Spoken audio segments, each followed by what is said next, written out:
Baik, bismillahirrahmanirrahim. Assalamualaikum warahmatullahi wabarakatuh. Perkenalkan, nama saya Muhammad Adrian.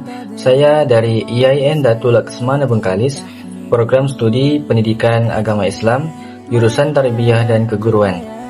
Di sini saya akan membuat tugas video untuk memenuhi tugas mata kuliah penyusunan kurikulum pendidikan agama Islam yang diampu oleh dosen Ibu Rini Fitria, MPDBI. Baik, adapun judul materi yang akan saya sampaikan nantinya yakni landasan filosofis kurikulum pendidikan agama Islam. Masuk pembahasan yang pertama yakni hakikat filsafat pendidikan Islam. Filsafat pendidikan Islam sendiri adalah cara pandang yang mendalam tentang pendidikan yang bersumber dari ajaran Islam, yakni Al-Quran dan juga hadis. Nah, hakikatnya adalah untuk mengarahkan pendidikan untuk membentuk manusia yang beriman dan berilmu, menyatukan antara ilmu dunia dan juga ilmu akhirat, serta menjadikan pendidikan itu sebagai proses pembinaan akal, hati, dan juga perilaku.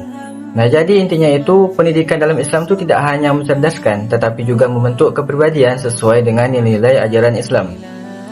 Kemudian yang kedua yaitu tujuan pendidikan Islam. Tujuan utama dari pendidikan Islam itu adalah untuk membentuk manusia yang beriman, bertakwa, dan juga berakhlakul karimah atau berakhlak mulia. Nah, secara lebih rincinya, tujuan pendidikan Islam itu untuk mendekatkan diri kita kepada Allah Subhanahu wa taala dengan tujuan spiritual atau ibadah. Kemudian mengembangkan potensi akal dan juga ilmu. Kemudian membentuk akhlak yang baik dan juga bermoral dan menyiapkan kehidupan dunia dan juga akhirat. Nah, jadi tujuan pendidikan Islam itu tidak hanya sukses di dunia saja, tetapi juga selamat di dunia maupun juga di akhirat. Kemudian yang ketiga, konsep manusia dalam Islam, yakni insan kamil. Konsep insan kamil merupakan manusia yang sempurna menurut Islam. Nah, ciri-cirinya itu, yang pertama yaitu seimbang antara iman, ilmu, dan juga amal. Memiliki akhlak yang baik, mampu menjalankan peran sebagai hamba Allah, dan juga khalifah di bumi. Nah, jadi, artinya manusia ideal itu bukan hanya sekadar pintar saja, tetapi juga berakhlak dan juga bertanggung jawab. Nah, yang keempat, nilai-nilai tauhid, ibadah dan juga akhlak. Nah, ini adalah inti dari pendidikan Islam.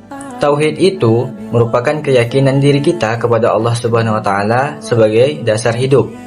Kemudian ibadah ini sebagai bentuk penghambaan diri kita kepada Allah Subhanahu wa taala, seperti kita mengerjakan salat, puasa, zakat, haji, sedekah, dan juga lain-lainnya.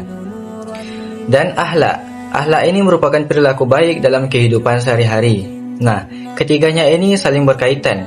Tauhid ini melahirkan ibadah. Nah, dari ibadah ini dapat menghasilkan diri kita itu memiliki akhlak mulia atau akhlak yang baik.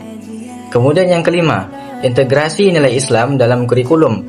Nah, nilai-nilai Islam ini tidak hanya diajarkan di pelajaran agama saja, tapi harus masuk ke semua mata pelajaran.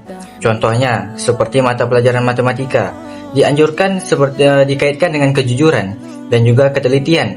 Kemudian IPA atau ilmu pengetahuan alam dikaitkan dengan kesadaran akan kebesaran Allah Subhanahu wa taala. Kemudian IPS atau ilmu pengetahuan sosial dikaitkan dengan nilai keadilan dan tanggung jawab.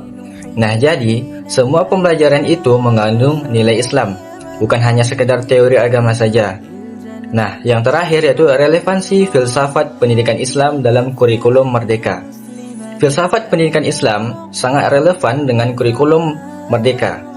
Hal ini dikarenakan sama-sama menekankan pengembangan karakter, mendorong berpikir kritis dan juga mandiri.